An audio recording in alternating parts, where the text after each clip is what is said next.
સ્વામિત્રનો જય સોમનાથ. ઓમ નમઃ શિવાય. પ્રિય મિત્રો, તમારો દિવસ શુભ રહે. મંગલમય શુભકામના. હું બિલીમોરાથી જોગીભાઈ વ્યાસ આપ સૌનું આપણી જોગેશમાં પુનઃ હાર્દિક સ્વાગત કરું છું. મિત્રો, આજ રોજ જોઈશું આજનું શુભ પંચાંગ. આ તારીખ છે 9/8/2026 ને રવિવાર. અષાઢ વદ એકાદશી છે. આજની એકાદશીને કામિકા એકાદશી તરીકે ઓળખવામાં આવે છે. આજે ગૌ દૂધ, ગાયનું દૂધનું દાન કરવાનું બહુ જ મહત્વ છે. આજે ગુરુનો ઉદય પૂર્વ દિશામાં થશે. આજે જે બાળકનો જન્મ થાય છે એની તિથિ ગણાય છે એકાદશી. આજે એકાદશીની બધાને ઘણી ઘણી શુભકામના મિત્રો. એકાદશીનો વાર ઉપવાસ વગેરે કરવાનું બહુ જ મહત્વ હોય છે. એકાદશી દિવસે ભગવાન કૃષ્ણ ભગવાનની શાલિગ્રામની નારાયણની ઉપાસના આરાધના કરવાનું બહુ જ મહત્વ છે. પાપમાંથી મુક્ત કરનારી છે. એકાદશીનો ઉપવાસ બધાએ ફરજિયાત કરવો જોઈએ. સંજોગ વરસાદ ન થતો હોય તો ઓમ નમો ભગવતે વાસુદેવાય નમઃના મંત્ર જાપ કરો. એનાથી પાપમાંથી મુક્ત થવાશે તો પુણ્ય ભોગવી શકશો. તો બધાને એકાદશીની ઘણી ઘણી શુભકામના. 1005 ચડાવો, 108 પાન ચડાવો, તમે સમય પ્રમાણે કરો. ભગવાનની ઉપાસના આરાધના બહુ શ્રેષ્ઠ દિવસ. આજે જે બાળકનો જન્મ થાય છે ને તિથિ ગણાય છે એકાદશી. આ એકાદશી તિથિ આજે સવારે 11:06 પૂર્ણ થઈ જાય છે અને ત્યાર પછી બારસ તિથિ ગણાશે. આજે જે બારસ તિથિ છે સવારે 11:06 શરૂ થઈ આવતીકાલે સવારે 8:02 પૂર્ણ થઈ જશે. આજે જે બાળકનો જન્મ થાય છે નક્ષત્ર ગણાય છે મૃગશીર્ષ. મૃગશીર્ષ નક્ષત્ર આજે બપોરે 2:44 પૂર્ણ થઈ જાય છે અને ત્યાર પછી જે બાળકનો જન્મ થાય એનું આદ્ર નક્ષત્ર ગણાશે. આદ્ર નક્ષત્રમાં ભગવાન શંકરની ઉપાસના આરાધના કરવા માટે શ્રેષ્ઠ છે. પરંતુ એમાં જયારે બાળકનો જન્મ થાય છે તેને ચોક્કસપણે પૂજા વિધિ કરી લો તો જીવન સરળ બની જશે. આજે જે કોઈ મારા સબસ્ક્રાઇબ મિત્રો એમના ઘરે પરિવારમાંથી કોઈનો આજે જન્મ થાય છે તેનો યોગ ગણાય છે હર્ષણ યોગ. આજે મળસ્કે 5:39 શરૂ થઈ આવતીકાલે મળસ્કે 2:05 પૂર્ણ થઈ જશે. આજે બાળકનો જન્મ થાય છે એનું ગ્રહણ ગણાય છે બાલો. બાલો ગણાય છે 11:06 પૂર્ણ થઈ જશે ત્યાર પછી બાળકનો જન્મ થાય છે પૌરો ગ્રહણ ગણાશે. આજે જે બાળકનો જન્મ થાય છે એની રાશિ ગણાય છે મિથુન. ધ્યાન રાખજો, આજે રાશિ બદલાય છે.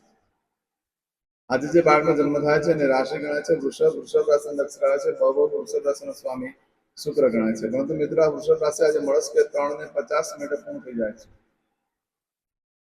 એટલે આજે મળસ્કે 3:50 પછી જે બાળકનો જન્મ થાય એની રાશિ મિથુન ગણાશે. મિથુન રાશિ લક્ષ છે તો મિથુન રાશિનો સ્વામી બુધ છે. આ મિથુન રાશિ આજે મળસ્કે 3:50 શરૂ થાય છે અને 11 તારીખે મળસ્કે 4:44 પૂર્ણ થશે. એટલે ત્યાં સુધી જે બાળકોના જન્મ થશે બધાની રાશિ મિથુન ગણાશે.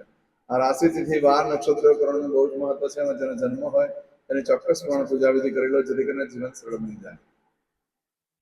આજે જે કોઈ મારા સબસ્ક્રાઇબ મિત્રમાં ઘર પરમાંથી કોઈ પણ સદસ્યની વર્ષગાંઠ છે, મેરેજ એનિવર્સરી છે, એ બધાને મારી ઘણી ઘણી શુભકામના. તમારા જીવનમાં ખૂબ પ્રગતિ ઉન્નતિ થાય. ભગવાન શંકર તમારી બધી મનોકામના પૂર્ણ કરે હું સ્વામિનાથ દાદાને પ્રાર્થના કરું છું. આજના દિવસે સવારમાં વહેલા ઉઠી સૌથી પહેલા આપણે જોગેશ ચેનલ પર જઈ આજનું સૂચન કરી લો. આખું વર્ષ તમારું સુંદર વ્યતીત થશે.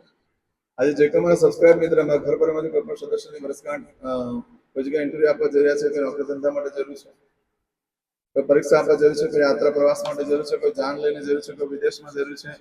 આજે કોઈને ઓપરેશન ડિલિવરી સગાઈ છઠ્ઠીની પૂજા હોય, કોઈ નવો વેપાર ધંધો ચાલુ કરવા જઈ રહ્યા છે, કોઈ રમત ગમતમાં ભાગ લેવા જઈ રહ્યું છે, આ બધાને મારી ઘણી ઘણી શુભકામના. આજના દિવસે તમે ઘરેથી નીકળો છો તે પહેલા આપણી જોગેશ ચેનલ પર જઈ પ્લે લિસ્ટમાં જઈ આજનો રવિવારનું શુકન કરીને નીકળો. સફળતા સારી મળી શકે છે. આજના દિવસે આમ તો ઘરેથી નીકળો છો તો પિતાને વંદન કરીને નીકળો. પિતા ન હોય તો પિતા સમાન વ્યક્તિને વંદન કરી લો અથવા પિતૃના ફોટાને પગે લાગી લો. આજે સૂર્ય ભગવાનને ખાસ પાણી ચડાવવાનું. રીમ સૂર્યાને 12 વખત બોલી. આજના દિવસે ભગવાનને વંદન કરી ઘરમાંથી નીકળતી વખતે ભગવાનને કહો મારા કાર્યમાં મારી સાથે રહેજો. એમ તો આજે ઘરેથી તમે નીકળો છો તો તમારે આજે ખાસ ગાયને જવ ખવડાવવાનું મહત્વ છે. ગોળને જવ મિક્સ કરીને પાણી સાથે મિક્સ કરીને ખવડાવો. એનાથી યશ કીર્તિ પ્રતિષ્ઠા વધે. સૂર્ય બળવાન થતો હોય છે કુંડલીમાં. આજના દિવસે આખા પરિવાર સાથે બહાર ફરવા જવું જોઈએ. મિત્રો સાથે બહાર ફરવા જવું, સારું ભાવતું ભોજન ખાવું જોઈએ. એનાથી લક્ષ્મીદેવી ખૂબ પ્રસન્ન થાય છે. આજના દિવસે કોઈ પણ કાર્ય કરવા માંગો છો તો એના માટે ચોક્કસ સમય છે આપણે જોઈ લઈએ. આજે સવારે 7:30 થી બપોરે 12 વાગ્યા સુધીનો સમય શુભ રહેશે. બપોરે 1:30 થી બપોરે 3 વાગ્યા સુધીનો સમય શુભ રહેશે. સાંજે 6 થી રાત્રે 10:30 વાગ્યા સુધીનો સમય શુભ રહેશે. આવતીકાલે મળસ્કે 1:30 થી મળસ્કે 3 વાગ્યા સુધીનો સમય શુભ રહેશે. આવતીકાલે સવારે 4:30 થી સવારે 6 વાગ્યા સુધીનો સમય પણ શુભ રહેશે. આ સમયગાળા દરમિયાન તમે કોઈ પણ કાર્ય કરો છો તો કાર્યમાં સારી સફળતા પ્રાપ્ત થઈ શકે છે. પરંતુ મિત્રો આજના દિવસે બપોરે 2:44 સુધીનો સમય શુભ રહેશે. ત્યાર પછીનો શુભ સમય નહીં ગણાય. માટે આજે બપોરે 2:44 સુધીમાં તમારે જે કાર્ય કરવું હોય તે કરી શકો છો. એમ તો આજે બપોરે 2:44 સુધીમાં જો તમારી કોઈ વસ્તુ ચોરાઈ જાય છે, ખોવાઈ જાય છે, તો 30 ડિજિટ્સમાં મળે, બાકી શક્યતાઓ છે. આ સમયગાળા દરમિયાન પણ લાંબા સમયનું જો કોઈ કામ હોય, લાંબા સમયનું સુખના માટેની કોઈ ખરીદી કરવાનો હોય, કોઈ ધંધો ચાલુ કરવાનો હોય, કોઈ વેચાણ કરવાનું હોય, કે કોઈ પ્રોપર્ટી મિલકત વગેરે સોનું ચાંદી વગેરે ખરીદવાનો હોય, તો લાંબા સમયનું સુખ મળે એવું નથી આજના દિવસે કરવાથી. ટૂંક સમયમાં જ એનું સુખ ઓછું થઈ જતું હોય છે. આજે તમે કોઈની સાથે મિત્રતા કરો છો, તો મિત્રતા લાંબી નહીં ટકે, થોડોક ટાઈમમાં તૂટી જશે. લગ્ન કરવા માટે પણ આજનો દિવસ યોગ્ય નથી. એ પણ લગ્ન જીવનમાં પણ પ્રોબ્લેમ થઈ શકે છે. ભાગીદારી કરવા માટે પણ યોગ્ય દિવસ નથી. આજના દિવસે સામાન્ય નાના સરળ મોટા કામ હોય તે કરી શકો છો. નવા વસ્ત્ર પણ ધારણ ન કરશો, કારણ કે એક ઊન ન હશે તેમાં તો જીવાત પડીને ખરાબ થઈ જશે, અને બીજા કોઈ કપડાં હશે તેમાં ડાઘા પડી જશે, પહેરવાને લાયક નહીં રહે. બાકી આજે બપોરે 2:44 પછીનો સમય તો બિલકુલ અશુભ છે. કોઈ કાર્ય કરવા માટે યોગ્ય દિવસ નથી. ફક્ત ભગવાન શંકરની ઉપાસના આરાધના કરવા માટે શ્રેષ્ઠ સમય રહેશે. આજે કરશું આજનો સંકલ્પ: ચમચીમાં પાણી લઈ લો. અદ્યતન માસના માસોત્તમ પરમ પવિત્ર આષાઢ માસે શુભે કૃષ્ણ પક્ષ એકાદશીયામ ભાનુવાસનિતાયામ. આજે એકાદશી છે, એટલે જો લગતા ભાવે તો મને યુટ્યુબ ઉપર જ કોમેન્ટ્સમાં ઓમ નમો ભગવતે વાસુદેવાય નમઃ લખીને મોકલાવજો. તમે જે ભગવાનની પૂજા કરી રહ્યા હોય એમનું નામ લખીને મોકલી આપો, અથવા જય શ્રી કૃષ્ણ લખીને મૂકી દો, અથવા શ્રી કૃષ્ણ, રાધે કૃષ્ણ લખીને મોકલાવજો. તો ભગવાનને પ્રાર્થના કરીશ, તમે લાઈક કરીને મોકલાવીશ. હવે દરેક જણા પોતાનું સાચું નામ બોલી દો. તમારું ગોત્ર ખબર હોય તો ગોત્ર બોલી દેવાનું. પછી બોલવાનું છે અહમ, મમ, આત્મન, શ્રુતિ, સ્મૃતિ, પુરાણોક્ત, પુણ્ય, ફલ, પ્રાપ્તિ, અર્થમ, અપ્રાપ્ત, લક્ષ્મી, પ્રાપ્તિ, અર્થમ, પ્રાપ્ત, લક્ષ્મી, ચિરકાલ, સૌ, રક્ષણાત્મક, લોકેવા, સભાયામ, રાજદ્વારે, વ્યાપારે, વિદ્યા અભ્યાસે, દેશે વિદેશે, સર્વત્ર, યશ, કીર્તિ, વિજય, લાભાદિ, પ્રાપ્તિ, અર્થમ, મમ, અખિલ કુટુંબસ્ય, આયુ, આરોગ્ય, ऐश्वर्यादि, प्राप्ति, अर्थम, मम, जन्म, समय, तथा च विप्र वृंदानां जन्म समय, जन्म कुंडली मध्ये स्थित ग्रहः, गोचर ग्रहः, महादशा, अंतर्दशा, प्रत्यंतर्दशा, तथा च योग, युति, दृष्टि मध्ये शुभ फल प्राप्ति अर्थम, भय, रोग, शत्रु, बाधा, दोष, मारण, तारण, मंत्र, तंत्र, अरिष्ट, दोष, पीड़ा, निवृत्ति अर्थम, भूत, प्रेत, पिशाचादि द्वारा रचित अरिष्ट दोष निवृत्ति अर्थम, मम सकल मनवांछित फल. હવે તમારા મનમાં જે કઈ ઈચ્છા હોય તે બોલી જવાનું.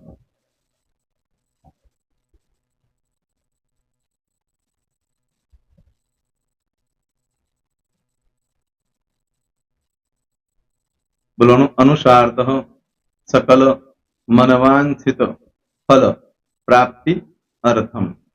હવે જે બરકતની પૂજા વાળા છે એ લોકો તો આ બધું બોલવાનું જ હોય છે, એ લોકો માટે કોઈ સ્પેશિયલ નથી. પણ જે લોકોએ હવે જે કહું છું તે લોકોએ જ બોલવાનું, જેના લગ્ન થઈ ગયા હોય એ લોકોએ બોલવાનું છે. મમ દાંપત્ય જીવન મધ્યે સુખાકારી પ્રાપ્તિ અર્થમ પુત્ર પૌત્રાદિ સંતતિ પ્રાપ્તિ અર્થમ.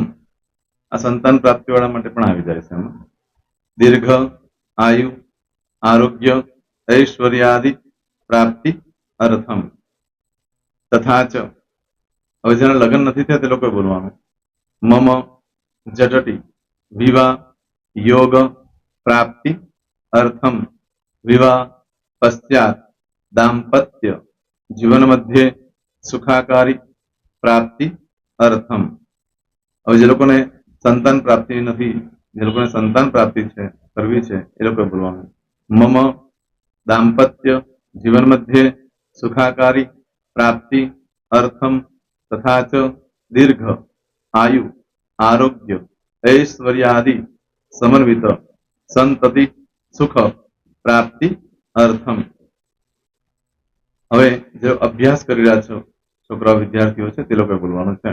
મમ વિદ્યા અભ્યાસ મધ્યે ઉત્તરો ઉત્તર પ્રગતિ ઉન્નતિ સાનુકૂલતા પૂર્વક દિવ્ય સફળતા પ્રાપ્તિ અર્થમ.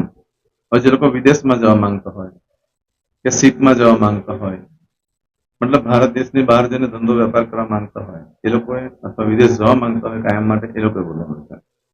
મમ જટટી વિદેશ ગમન યોગ પ્રાપ્તિ અર્થમ વિદેશ ગમન કાર્ય મધ્યે સાનુકૂલતા પૂર્વક દિવ્ય સફળતા પ્રાપ્તિ અર્થમ. આરોગ્ય વાળા બોલવાનું છે, જેને આરોગ્યની પૂજા આપેલી હોય એ લોકોએ. એમ તો દરેક જણા જ બોલવાનું. બોલો. મમ આયુ આરોગ્ય ઐશ્વર્યાદિ પ્રાપ્તિ અર્થમ.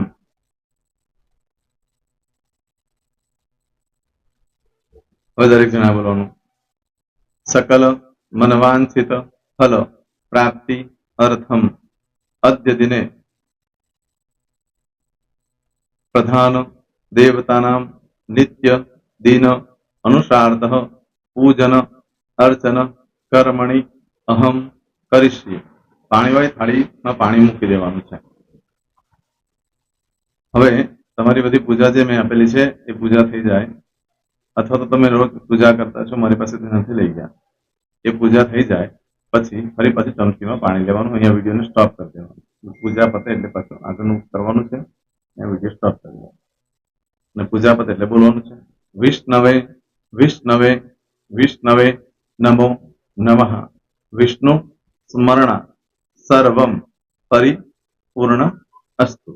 એતાની ગંધ પુષ્પ ધૂપ દીપ નૈવેદ્ય તાંબૂલ દક્ષિણા પ્રદક્ષિણા સહિત પ્રણુ મમ સકલ મનવાંછિત ફલ પ્રાપ્તિ અર્થમ પૂજન અર્ચન પ્રિયતાન નમમ. પાણી મૂકી દેવાનું, પાછું પાણી લેવાનું. પૂજન અર્ચન બ્રહ્માર્પણમસ્તુ. નીચે જમીન પર પાણી મૂકો, એમાં આંગળી ઘસી કપાળમાં તિલક કરી દો. કપાળમાં જમીન પર પાણી મૂક્યું છે એમાં. ત્યાર પછી ભગવાનને કહેવાનું કે હે પ્રભુ, આજે પૂજા કરતા કોઈ પણ પ્રકારની ભૂલચૂક થઈ ગઈ હોય તો અમને ક્ષમા કરજો. અમે તમારા બાળક છીએ પ્રભુ, તમારો ખૂબ આભાર માનું છું. આજે મારી પાસે તમારી પૂજા કરાવી, મારી મનોકામના પૂર્ણ કરી. પ્રાર્થના કરી દો. જગ્યા પરથી ઉભા થઈ શ્રીનારાયણ ભગવાનને પાણી ચડાવી દો. નિત્ય કર્મ જે કરતા હોય તે કરો. જય શ્રી. તમારો દિવસ શુભ રહે. તમે અને તમારો પરિવાર સુખી રહે, સંપન્ન રહે, સુરક્ષિત રહે, એ ભગવાન સોમનાથ દાદાને પ્રાર્થના. પ્રિય મિત્રો, તમે મારા વિડીયોને લાઈક ના આપી હોય તો સૌથી પહેલા લાઈક આપી દો. અને ત્યાર પછી જો તમે મારી આ ચેનલ સબસ્ક્રાઇબ ન કરી હોય તો સૌથી પહેલા સબસ્ક્રાઇબ કરી લો અને બેલ આઇકોન ઓલ પર ક્લિક કરવાનું ભૂલશો નહીં, જેથી કરીને સૌથી પહેલા નવી વિડીયો જે કંઈ મૂકું એ તમને મળે. મિત્રો, કંઈ પણ મૂંઝવણ હોય તો મને આ નંબર પર તમે ફોન કરીને પૂછી શકો છો. મારો મોબાઈલ નંબર છે 9825546459. મિત્રો, કોમેન્ટ્સમાં જય સોમનાથ લખવાનું ભૂલશો નહીં. ફરી પાછા નવા વિડીયો સાથે મળીએ. ત્યાં સુધી સૌને જય સોમનાથ.